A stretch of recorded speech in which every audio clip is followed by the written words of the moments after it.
এবারের সহিংসতায় আন্দোলনকারী শিক্ষার্থীরা যেমন নিহত হয়েছে, তেমনি নিহত হয়েছে অনেক নিরীহ মানুষ ও পুলিশ সদস্যরাও।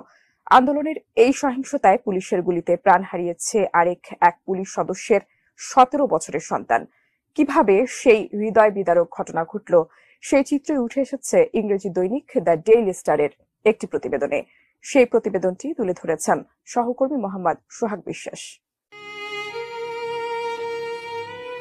24 জুলাই ডেইলি স্টারের একটি প্রতিবেদনে বলা হয়, মর্গে তাইমের মরদেহ খুঁজে পাওয়ার পর ফোনে ময়নালকে বলতে শোনা যায়, স্যার আমার ছেলেটা মারা গেছে, ওর বুক ঝাঁঝরা হয়ে গেছে স্যার, আমার ছেলে আর নেই। গত শনিবার ঢাকা মেডিকেল কলেজ হাসপাতালের বিভিন্ন ওয়ার্ডে ছোটাছুটি করছিলেন রাজারবাগ পুলিশ লাইন্সের উপপরিদর্শক ময়নাল হোসেন ও তার স্ত্রী। তাদের হাতে ছিল 17 বছরের ছেলে ইমাম হোসেন তাইমের একটি ছবি। যাকেই পাচ্ছিলেন ছবি দেখিয়ে জিজ্ঞেস করছিলেন এই ছেলেকে তারা কোথাও দেখেছেন কিনা। বিকেল 5টা থেকে পরের 2 ঘন্টা তারা হতাহতদের তালিকা তাইমের নাম খুঁজেছেন।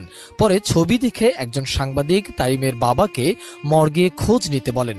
সঙ্গে সঙ্গে জরুরি বিভাগের লাশ ঘরের উদ্দেশ্যে দৌড়ে যান তিনি। একজন লাশ ঘরের দরজা খুলে দিলে ভেতরে ঢোকেন তারা। সেখানে পড়েছিল রক্তে ভেজা ছড়া গুলিবিদ্ধ তাইমের নিথর দেহ। ছেলের মরদেহ দেখে স্তব্ধ হয়ে যান ময়নাল হোসেন। তার স্ত্রী মেঝেতে পড়ে মূর্ছা যাওয়ার আগে চিৎকার করে বলছিলেন, ও আল্লাহ, আমার পোলারে কে মারলো? তুই আমারে না বইলা কেন বাইরে হয়েছিলি? কোটা সংস্কারের দাবিতে বিক্ষোভ মিছিলে যোগ দিতে কলেজ শিক্ষার্থী তাইম শুক্রবার সকাল 11টার দিকে যাত্রাবাড়ির বাসা থেকে বেরিয়েছিলেন। এর আগে 3 দিন ধরে যাত্রাবাড়িতে সংঘর্ষ চললেও তাইমকে ঘরে আটকে রাখা যায়নি। ওই প্রতিবেদনে আরো বলা হয়, ঘণ্টাখানেক পর তাইমের বাবা মাকে কেউ ফোন করে জানায় তাদের ছেলেকে গুলি করা হয়েছে।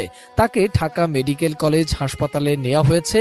ময়নাল বলেন, কোটা সংস্কারের দাবিতে আন্দোলন শুরু হলে আমার ছোট ছেলে তাতে যোগ দেয়। তাকে শুরু থেকেই না করেছিলাম আন্দোলনে যেতে, কারফিউর মধ্যে তাকে বের হতেও না করেছিলাম, কিন্তু আমার কথা শোনেনি।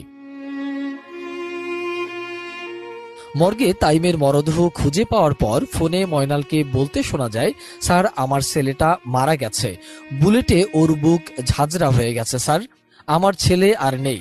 তিনি প্রশ্ন রেখে তাকে বলেন, একজনকে মারতে কতগুলো গুলি লাগে স্যার? ছেলে গুলিবিদ্ধ জানিয়ে ঊর্ধ্বতন কর্মকর্তার কাছ থেকে ছুটি নিয়ে এসেছিলেন ময়নাল। ফোনে কথা বলার সময় অপর প্রান্তে কে ছিলেন তা নিশ্চিত করেনি ডেইলি স্টারের ওই প্রতিবেদনে।